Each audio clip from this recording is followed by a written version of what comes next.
जय हिंद दोस्तों, स्वागत है एक और वीडियो में। मैं हूं शैलेश। दोस्तों, जितने सनातन विरोधी हैं, जितने मंदिर विरोधी हैं, वो तो इस वीडियो को ना देखें, अभी ही छोड़ दें। और जितने सनातनी हैं, वो इस वीडियो को पूरा देखें। नाजिया इलाही खान ने सनातन विरोधियों को इस वीडियो में ऐसा पेला है ना, ऐसा पेला है ना कि मैं क्या बोलूं। उनके कान से खून निकल जाएगा। ये वीडियो अगर वो देख लेंगे पूरा तो उनके कान से खून निकल जाएगा। तो इसलिए मैं कहता हूँ कि जो सनातन विरोधी है वो इस वीडियो को ना देखे, और जो सनातनी है वो इस वीडियो को पूरा देखना भाई, पूरा देखना। वीडियो जो है वो अनम शेख का है। तो चलिए वीडियो शुरू करते हैं। मुझे ऐसा लगता है कि जो लोग अल कुरान मानते हैं और जो लोग वाकई में अल्लाह तबारक ताला को इज्जत करते हैं, वो किसी के भी धर्म से कभी नफरत और घिन तो कर ही नहीं सकते। और जो जाली मुसलमान है, जो चिटिंगबाज मुसलमान है, जो अश्लील मुसलमान है, जो बेहुदा मुसलमान है, जो बदतमीज मुसलमान है, जो आतंकी मुसलमान है, जो जो भारत में रह करके देशद्रोही मुसलमान है, उसको मंदिरों से प्रॉब्लम हो सकती है, होनी भी चाहिए भाई। देखिए, हमारा काम है अपने देश की सुरक्षा करना।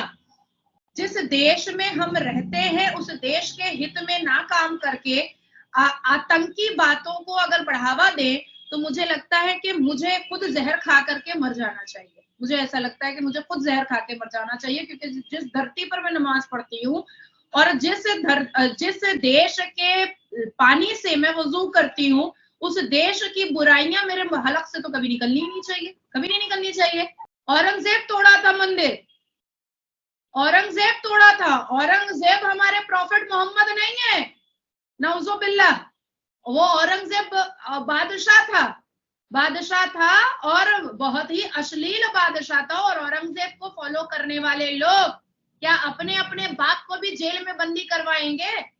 औरंगजेब को फॉलो करने वाले मुसलमान क्या इंपेरियल और बादशाहियत के लिए अपने अपने भी भाइयों का गला रेतेंगे, काटेंगे? क्योंकि औरंगजेब तो वही किया था।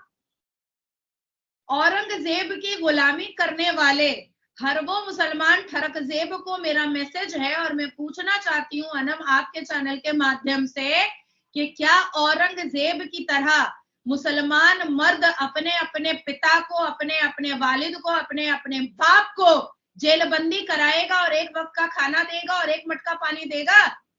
क्या औरंगजेब को फॉलो करने वाले मुसलमान नापुंसक मर्द, नामर्द लोग क्या अपने अपने भाइयों का गला रेत देगा वक्त आने पर प्रॉपर्टी और जायदाद के लिए? क्योंकि औरंगजेब ने तो वही किया था। तो मैं नाजिया इलाही खान मुगलों की चम्मचगिरी करने के लिए यहाँ पर नहीं बैठी हूँ, कतई नहीं बैठी हूँ। और जो मुगलों की चम्मचगिरी करने के लिए बैठा है वो भैया मंदिरों से नफरत करे। मैं मुगल की चम्मच नहीं हूँ जो मैं मुगल का चमचागिरी करूंगी।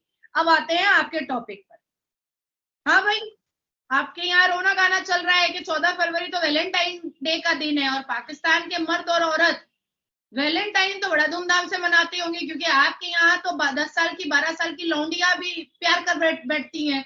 वो जावेरिया जो भारत, देखो टिक गई ना भारत में, दोबारा पाकिस्तान नहीं गई ना। मैंने क्या बोला था? मैंने चैलेंज दिया था ना कि वो दोबारा पाकिस्तान नहीं जाएगी, वीजा खत्म हो जाएगा तब भी नहीं जाएगी, यहाँ पर घुसपैठिया बनकर रह जाएगी।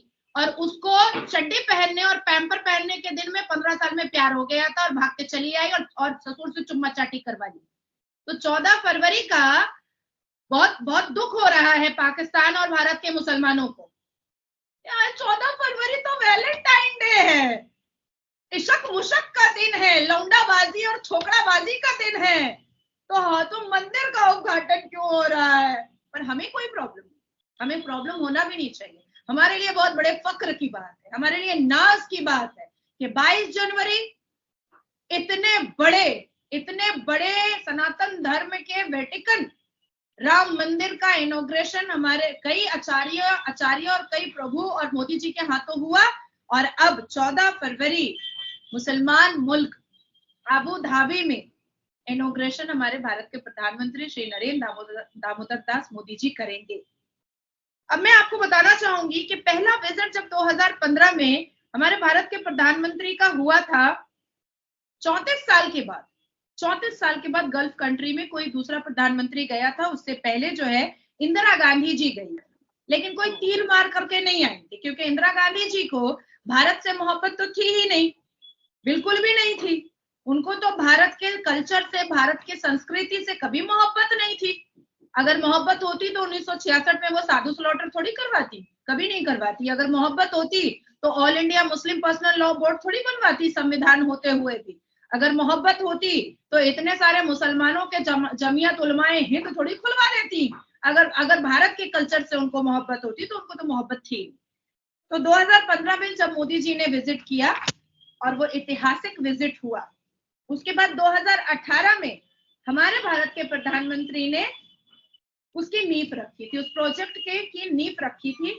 और 2019 में वो टेम्पल जो है वो अंडर कंस्ट्रक्शन चला गया। इस बीच में कई बार हमारे James Bond doctor S Jaishankar ji वहां जाकर के विजिट किए और विजिट करके वहां के काम धाम को वो देख करके आए। ये पूरी मंदिर जो है वो 5.4 हेक्टर लैंड पर बन रही है, जिस पर 700 करोड़ से ऊपर खर्च हो चुका है। मुसलमान कंट्री में अब आप लोगों के दिमाग, क्योंकि आतंकी दिमाग है मुसलमानों का, भाई मार देंगे, काट देंगे, गला रेत देंगे, बलात्कार कर देंगे, औरत को नंगा कर देंगे, औरत का बोटी बोटी करके फ्रिज में रख देंगे, ये सब दिमाग में आएगा तो प्रोडक्टिव चीज कभी नहीं आएगी। कभी भी अच्छी खूबसूरत बातें तो दिमाग में हटेंगी नहीं। और सनातन धर्म हमेशा इंसानियत और खूबसूरत बातें बताता है। तो जो वो अब कोई धर्म आपको एक खूबसूरत इंसान बनने के लिए बोल रहा है तो वो मुसलमानों को कैसे पसंद आएगा? वो तो मुसलमान को पसंद नहीं आएगा। एक धर्म है जो इंसान को एडुकेटेड और लिटरेट बनने के लिए बोल रहा है तो वो तो मुसलमानों को कभी नहीं पसंद आने वाला है। कैसे पसंद आएगा? ला इलाहा इल्लल्लाह मोहम्मद रसूलुल्लाह नहीं पढ़ेगा, अल्लाह को एक नहीं मानेगा, मोहम्मद को एक नबी नहीं मानेगा, गला मार दो, काट दो, खत्म कर दो। यो यो यो यो यो यो गुस्ताखे रसूल की एक ही सजा, यो यो यो यो सरतन से जुदा। यही हो रहा है आपके यहाँ। हमारे यहाँ भी यही करते हैं मुसलमान। वो एकदम यो यो यो यो यो यो यो यो यो सरतन से जुदा, यही होता रहता है। मर्डरर बनने की बात सीख करके आए हैं, कत्ल करने की बात सीख करके आए हैं, औरतों को बेआबरू करने की बात सीख करके आए हैं, लौंडियों और बांडियां लूटने की बात सीख करके आए हैं। उनको एक सनातन धर्म कभी नहीं पसंद आ सकता है, क्योंकि सनातन धर्म में आपको बहुत क्लास मेंटेन करना पड़ेगा, आपको पढ़ना पड़ेगा, आपको गुणवान होना पड़ेगा, आपको तहजीब लेकर आनी पड़ेगी, आपको तमीज लेकर आनी पड़ेगी, आपको आदर्शी होना पड़ेगा, आपको शिक्षित होना पड़ेगा, आपको सभ्यता और संस्कार के कंट्रोल में रहना पड़ेगा। तो ये सारी चीजें सनातन धर्म में, जो मुसलमानों को कैसे पसंद आएगी? अब लड़की जा रही है, ऐ छमिया कहाँ जा रही है, तो ये चीज तो सनातनी कभी नहीं कर सकते ना। ऐसा ही मार देंगे, काट देंगे, रेप कर देंगे, ये तो सनातन धर्म नहीं कर सकते। ये कौन करता है? ये जुबान किसकी है? ये जुबान मुसलमानों की, ये जुबान मुसलमानों की है। अब आप चले जाइए अजमेर शरीफ, तब कहेगी नाजिया जी आप तो मैम तो आप तो बहुत बोल देती हैं। अब चले जाइए अजमेर शरीफ, अजमेर शरीफ जाइएगा, कोई मर्द औरत का लाइन तो जानबूझ करके नहीं रखता है, क्योंकि बदन से बदन घिसवा घिसवा करके अजमेर शरीफ में मॉलेस्टेशन फिर कौन करेगा? फिर हाथ कौन मारेगा? कभी छाती पे औरतों के, कभी पिछाड़ में, कभी अगाड़ में, ये कौन हाथ मारेगा? फिर अगर औरतों के और मर्दों के लाइन ही अलग हो जाएंगे और जियारत करने का भी लाइन रो अलग हो जाएगा, तो फिर ये चिश्तिया अजमेर शरीफ का और ये मुसलमान मर्द आने वाले जियारत वाली मुसलमान औरतों के जिस्म को छू छू करके मजा कौन लेगा? अगर आपको मलेस्ट होना है आलम, आप भारत के अजमेर शरीफ जरूर जाइएगा। विभिन्न प्रकार के मर्द आपको मलेस्ट करेंगे और छुएंगे। या भारत के किसी भी मजार में आप चले जाइए, आपको अगर अपना बदन छुलवाना है, बहुत सारे मर्दों से अंदर में ऐसी जिज्ञासा आ रही है कि एक ही मर्द क्यों मेरा बदन छू रहा है, बहुत सारे मर्द मेरा बदन क्यों नहीं छू रहे हैं, तो बस मजार चले जाइए। वो हसरत आपकी पूरी हो जाएगी। मजार के अंदर बहुत सारे मर्द आपका बदन आगे से पीछे से आपकी बिना ख्वाहिश के भी इतना छुएंगे कि आपको गुस्सा आ जाएगा। अरे बस करो मैम, बस करो, कितना रेलोगी? तो ये मजार में होता है, लेकिन अक्षरधाम में आप जाइएगा, इतनी भीड़ होती है, इतनी भीड़ होती है, 2-2 हजार लोगों की लाइन होती है। पर उस 2,000, 3,000, 2 लाख की लाइन में भी कोई मर्द और औरत एक साथ ऐसे तो क्या ऐसे भी नहीं होता है, क्योंकि बिल्कुल एग्जिट और एंट्री का रास्ता इतना अलग है और पूजा करने की भी जगह बिल्कुल औरत की इधर और मर्द की इधर। मतलब एक अच्छी खासी 10 मीटर ना 20 मीटर की दूरी है।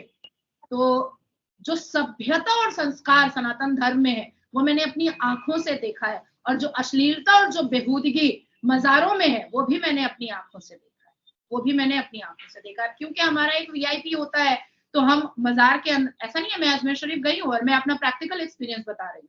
मेरी कई सारी फोटोग्राफ्स भी है अजमेर शरीफ में, और अजमेर शरीफ में मेरी लड़ाई भी हुई है, मेरा झगड़ा भी हुआ है। भाई मुझे तो पुलिस ने घेर करके ज़ियारत करवा दिया है, लेकिन जो महिलाएं जो मोलेस्ट हो रही हैं उनके लिए तो कुछ करो बंदोबस्त। तो वो लोग बोले छोड़िए जाने दीजिए, आपको तो हम लोग ज़ियारत करवा दिए ना।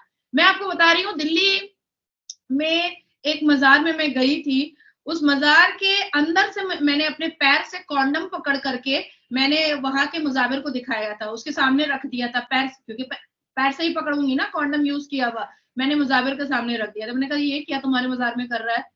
वो जल्दी से उसको बोरे के नीचे कर दिया और कह रहा है मैडम ये सब मत कीजिए, ये सब मत कीजिए। मैंने कहा तुम्हारे मज़ार के अंदर ये कॉन्डम कर क्या रहा है, ये कर क्या रहा है? और वो कोई और मज़ार नहीं था, वो निजामुद्दीन औलिया का मज़ार था। और अभी अगर मेरी ये न्यूज निजामुद्दीन औलिया का कोई भी मुरीद अगर सुनेगा, तो वो जा करके बड़ी हांडी के पास जो मुजाविर बैठता है उससे जा करके पूछे और मेरा नाम नाजिया इलाही खान ले, उसको याद आ जाएगा, क्योंकि मैंने बहुत बड़ा तमाशा किया था कि ये कर क्या रहा है तुम्हारे मज़ार के अंदर। तो ये मुसलमान हमेशा से सनातन धर्म से नफरत करने का सबसे पहला मकसद उनका यही होता है कि जो अश्लीलता और बेहूदगी वो खुलेआम कर पाते हैं। जैसे जैसे सनातन धर्म बढ़ रहा है, फैल रहा है, इस बेहूदगी, मुसलमानों की इस बेहूदगी को कंट्रोल किया जाएगा, बंद किया जाएगा, तो इसलिए वो डर रहे हैं। तो दोस्तों देखा आपने, मैंने स्टार्टिंग में ही बोला था ना कि जो सनातन विरोधी है, अगर वो वीडियो देख लेगा ना तो उसके कान से खून निकल जाएगा। और जो सनातनी हैं भाई, वो तो अब कमेंट्स करके बताएगा ना कि उसको वीडियो कैसा लगा। तो कमेंट्स करके बताइएगा कि आपको वीडियो कैसा लगा। मिलते हैं अगले वीडियो में।